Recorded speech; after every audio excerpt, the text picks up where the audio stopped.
प्रिय साथियों, आप सभी को नमस्कार और स्वागत है आप सभी का आपके अपने चैनल कृष्णा 9155 पर। और आज हम इस वीडियो के माध्यम से उत्तर प्रदेश लेखपाल भर्ती परीक्षा 2021 के लिए एक महत्वपूर्ण टॉपिक ग्रामीण परिवेश विकास और समाज के लिए प्रैक्टिस सेट 1 का अभ्यास करेंगे। तो चलिए शुरू करते हैं। उत्तर प्रदेश लेखपाल भर्ती परीक्षा 2021 इस बारे में कुछ बातें जान लेते हैं। जैसे जो भर्ती परीक्षा आयोजित कराएंगे वो UPSSC से होगी और इस भर्ती में राजस्व लेखपाल के 7,882 पद स्वीकृत हैं। तो इस टॉपिक की बात जो हम कर रहे हैं ग्राम समाज और विकास, ये पेपर में 25 प्रश्न इसके आएंगे। तो हमें इसके लिए अच्छी तरह से तैयार होना पड़ेगा। चलिए शुरू करते हैं। पहला प्रश्न है, स्वर्ण जयंती ग्राम स्वरोजगार योजना देश के ग्रामीण क्षेत्रों में कब शुरू की गई? तो साथियों इसका सही जवाब है 1 अप्रैल 1999। ये 99-2000 में शुरू की गई थी, तो इसे आप याद रखेंगे। अगला प्रश्न है, भूमि का प्रयोग करने के एवज में किसानों से वसूला जाने वाला कर कौन सा है? ये प्रश्न आया हुआ है। तो साथियों इसका सही जवाब है डी, लगान। लगान ये बहुत पुराने समय से चलता आ रहा है। तो मैं आपको बता देना चाहता हूं कि लगान के लिए क्या है कि ये टैक्स यानी कि किस तरह से वसूला जाएगा, सिंचाई के रूप में। ठीक है, सिंचाई के रूप में यह लिया जाता है टैक्स। तो ये कैसे लिया जाएगा? या तो नहर के माध्यम से लिया जाएगा या फिर नलकूप के माध्यम से लिया जाएगा। तो जो नलकूप है वो सरकारी नलकूप होते हैं, जो सरकार जिन्हें चलाती है। ठीक है, अब नलकूप के माध्यम से होता है, इसकी सबकी पड़ताल जो है लेखपाल करता है। ठीक है, उसके बाद लेखपाल ही इस पर टैक्स लगाता है। फिर इसका एक वसूली जो करने वाला होता है उसे अमीन कहते हैं। तो ये सब डिटेल्स आप ध्यान रखें। अगला प्रश्न है, प्रश्न नंबर 3, वसूली कीमत सामान्यतः किस स्तर पर निर्धारित की जाती है? प्रश्न है, वसूली कीमत सामान्यतः किस स्तर पर निर्धारित की जाती है? तो साथियों इसका सही जवाब है ए, बाजार कीमत से कम पर निर्धारित की जाती है। ठीक है, अगला प्रश्न है,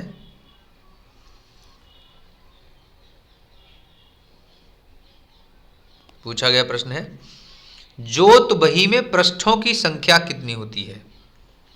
अब ये जोत बही है क्या? वैसे तो जोत बही किसान के अधिकार की भूमि का अधिकार पत्र होता है, तो ये किसान के पास होता है। इसमें किसान का पूरा डिटेल होता है, जैसे खेत का नंबर क्या है, ठीक है, मौजा, कस्बा आदि ये सभी चीज़ें लिखी होती हैं। और सामान्य रूप से इसमें 16 पेज होते हैं। तो इसका आंसर हो जाएगा सी। ठीक है, अगला क्वेश्चन है, निम्नलिखित में से कौन सा सही सुमेलित नहीं है? तो यहाँ पर हम बात करेंगे सही सुमेलित नहीं है। इसका मतलब यह है कि एजेटोबैक्टर की अगर हम बात करें, यहाँ पर जो दिया गया है एजेटोबैक्टर गेहूँ, तो ये एक जीवाणु होता है। ठीक है, एजेटोबैक्टर एक जीवाणु है। तो और यह नाइट्रोजन स्थिरीकरण करने वाला जीवाणु है। इसे सरवाइव करने के लिए दलहनी फसलों की ज़रूरत नहीं है, बल्कि ये किसी भी फसल में सरवाइव करता है। तो गेहूं के लिए ये होता है, तो ये सही सुमेलित है। उसके बाद अगर हम बात करें नील हरित शैवाल की, तो जो नील हरित शैवाल है वो आपका ये, अब यहाँ का मामला यह है कि पानी, नील हरित शैवाल वहाँ पर ज़्यादातर रहता है जहाँ पर पानी होता है। यानी कि धान की रुपाई जब हम करते हैं तो वहाँ पानी होता ही है। तो गोबर वगैरह हम डाल देते हैं, तो वो सब चीज़ें डालते हैं तो वो सड़ जाती हैं, तो काई का निर्माण हो जाता है, हरी काई, उसी को हम नील हरित शैवाल कहते हैं। तो यहाँ पर ये भी सही है।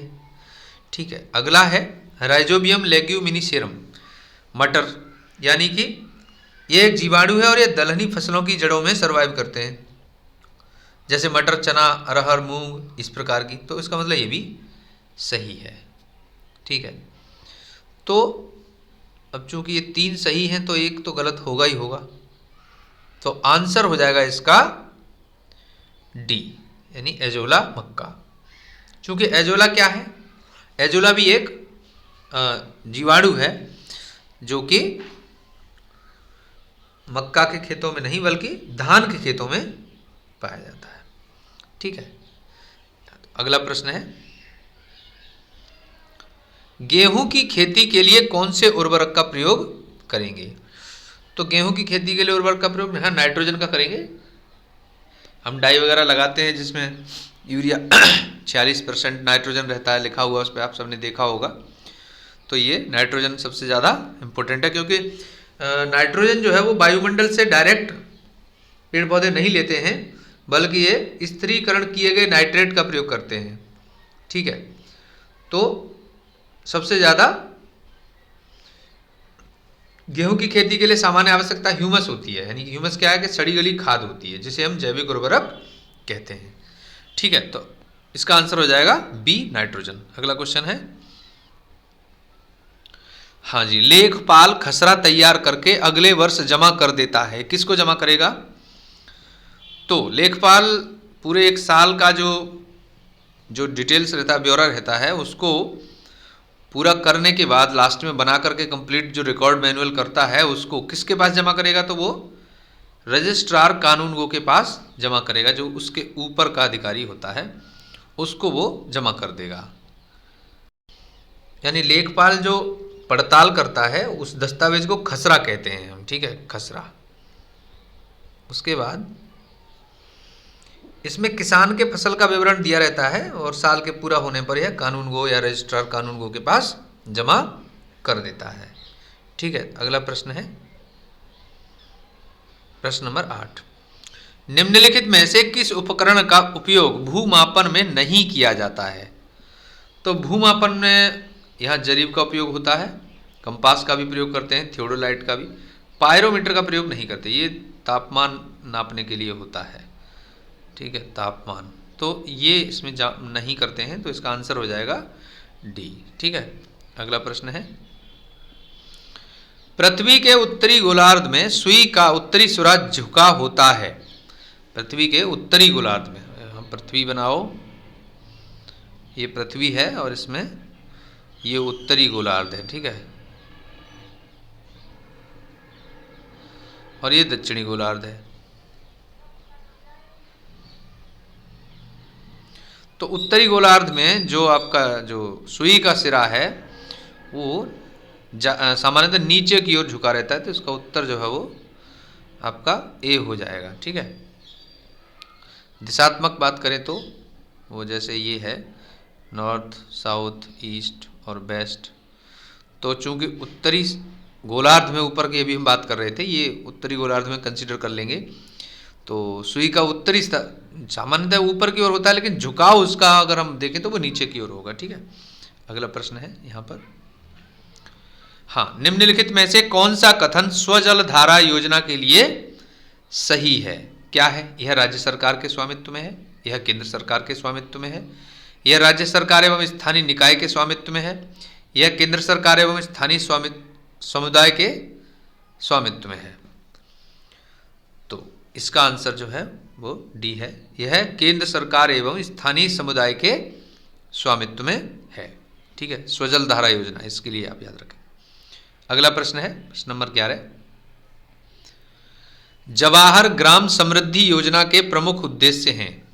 ये जवाहर ग्राम समृद्धि योजना के, तो सबसे पहले हम देखें ऑप्शन से, गांव में रहने वाले गरीबों का जीवन स्तर सुधारना मात्र, गांव में रहने वाले गरीबों के लिए लाभप्रद रोजगार के अवसर प्रदान करना, गांव में गरीबी रेखा से नीचे रहने वाले अनुसूचित जाति, अनुसूचित जनजाति तथा शारीरिक रूप से अक्षम व्यक्तियों की आर्थिक मदद करना, या फिर उपरोक्त सभी। तो यहां पर डी सही हो जाएगा, उपरोक्त सभी। ये सभी बातें जवाहर ग्राम समृद्धि योजना के लिए सही लिखी हुई हैं।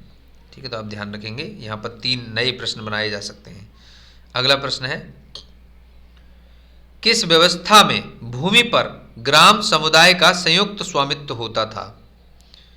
अब ये ब्रिटिश काल के दौरान व्यवस्थाएं थी, जमींदारी प्रथा, महालबाड़ी, रैयतवाड़ी, काश्तकारी। तो यहाँ पर देखेंगे ब्रिटिश काल का प्रश्न है, तो ये महालबाड़ी व्यवस्था में ऐसा होता था। ठीक है, पूरे गांव समुदाय का संयुक्त स्वामित्व होता था। ठीक है, अगला प्रश्न है जी 13, यानी कि गांव में खेती तथा छोटे कारखानों में बालक बालिका श्रमिक की तरह काम करते हैं, वयस्क होने पर उनका क्या परिणाम होता है? अब देखिए, क्या वे कार्यकुशलता में अच्छे हो जाते हैं? क्या उन्हें आर्थिक स्वतंत्रता मिल जाती है? परिवार को सहायता करते हैं? या शरीर में ढांचागत विकृति हो जाती है? तो ये सामान्य सी बात है, गांव में खेती और छोटे कारखानों में जब बालक बालिकाएं श्रमिक की तरह काम करते हैं, तो वे जब बड़े हो जाते हैं तो उनके शरीर में ढांचागत विकृति आ जाती है। ठीक है, तो इसका आंसर हो जाएगा डी। अगला क्वेश्चन है क्वेश्चन नंबर 14, अधिक उपज देने वाली किस्मों के कार्यक्रम से कृषि क्षेत्र में हरित क्रांति की शुरुआत कब हुई थी? ठीक है, तो साथियों ये जो शुरुआत हरित क्रांति की हुई थी 1966 में हुई थी। यानी हाई यील्डिंग जो क्रॉप्स होते हैं उनको बढ़ाया गया था, उनको बढ़ावा दिया गया था, तो 1966 में ऐसा किया गया था, हरित क्रांति। अगला प्रश्न है, कृषि में युग्म पैदावार का आशय क्या होगा आने से है? यानी कि ये पूछ रहे हैं कृषि में युग्म पैदावार, बहुत सारी फसल, युग्म यानी विभिन्न मौसमों पर 2 फसल नहीं, एक ही साथ 2 फसल ये हो सकता है, अन्य फसलों के साथ 1 फसल, उपरोक्त में से कोई नहीं। तो इसका उत्तर बी है, एक ही साथ 2 फसल उगाना ये युग्म पैदावार होता है। ठीक है, तो आप याद रखें। अगला क्वेश्चन है प्रश्न नंबर 16, अन्नपूर्णा स्कीम किस वर्ग की सहायता के लिए लागू की गई है? ऑप्शंस हैं, पहला है वृद्ध नागरिकों के लिए जो वृद्धावस्था पेंशन के योग्य हैं किंतु उन्हें कोई आय प्राप्त नहीं होती। दूसरा है पेंशन प्राप्त वृद्धावस्था नागरिकों के लिए। अगला है अनपढ़ बच्चों के उद्धार के लिए जिनकी आयु 14 साल से कम है, या फिर किसानों को आर्थिक सहायता उपलब्ध कराने के लिए। तो इसका आंसर है वृद्ध नागरिकों के लिए जो वृद्धावस्था पेंशन के योग्य हैं किंतु उन्हें कोई आय प्राप्त नहीं होती, ये अन्नपूर्णा स्कीम है। ठीक है, अगला क्वेश्चन है, उत्तर प्रदेश सहकारी ग्राम विकास बैंक की स्थापना कब की गई थी? तो उत्तर प्रदेश सहकारी ग्राम विकास बैंक, तो इसकी स्थापना 1959 में की गई थी, 1959 में। ठीक है, अगला प्रश्न है, गोकुल ग्राम योजना निम्नलिखित में से किस राज्य से संबंधित है? गोकुल ग्राम योजना, ठीक, उत्तर प्रदेश, आंध्र प्रदेश, गुजरात, राजस्थान। तो इसका सही जवाब है साथियों सी, गुजरात। गुजरात में गोकुल ग्राम योजना प्रारंभ की गई थी। अगला प्रश्न है, वह कोना जहां खेत की मेड़ें आपस में मिलती हैं ये क्या कहलाता है? तो साथियों ये सहमेड़ा कहलाता है। इसका आंसर हो जाएगा सी। ठीक है, अगला प्रश्न है,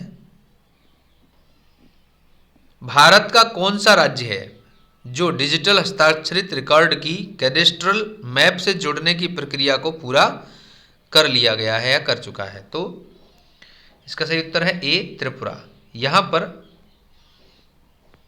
कैडेस्ट्रल मैप से जोड़ने की प्रक्रिया पूरी कर ली गई है, जो डिजिटल हस्ताक्षरित रिकॉर्ड होता है उसको। अगला क्वेश्चन है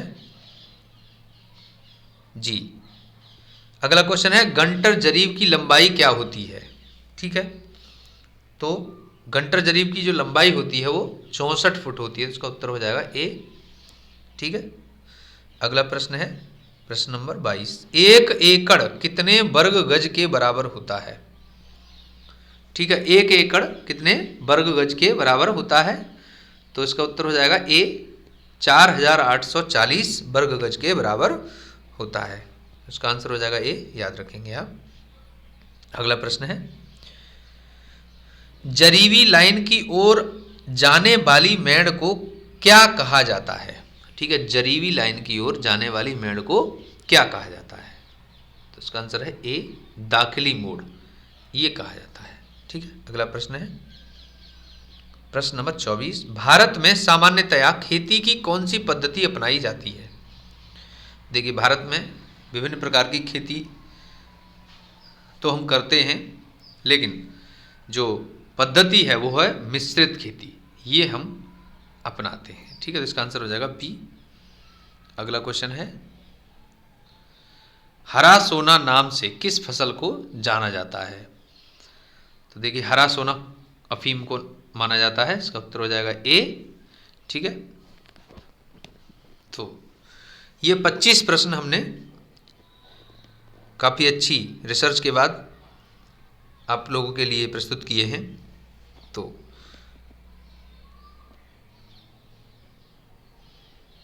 दोस्तों, अगर आपको यह वीडियो अच्छा लगा है, हेल्पफुल लगा है, तो प्लीज़ इसे शेयर करें, लाइक करें, कमेंट करें, और अगर आप चैनल पर नए हैं तो प्लीज़ चैनल को सब्सक्राइब कर लें। और मिलते हैं अगले मॉडल पेपर के साथ, तो हम उसमें अगला प्रैक्टिस सेट का अभ्यास करेंगे। Thanks for watching.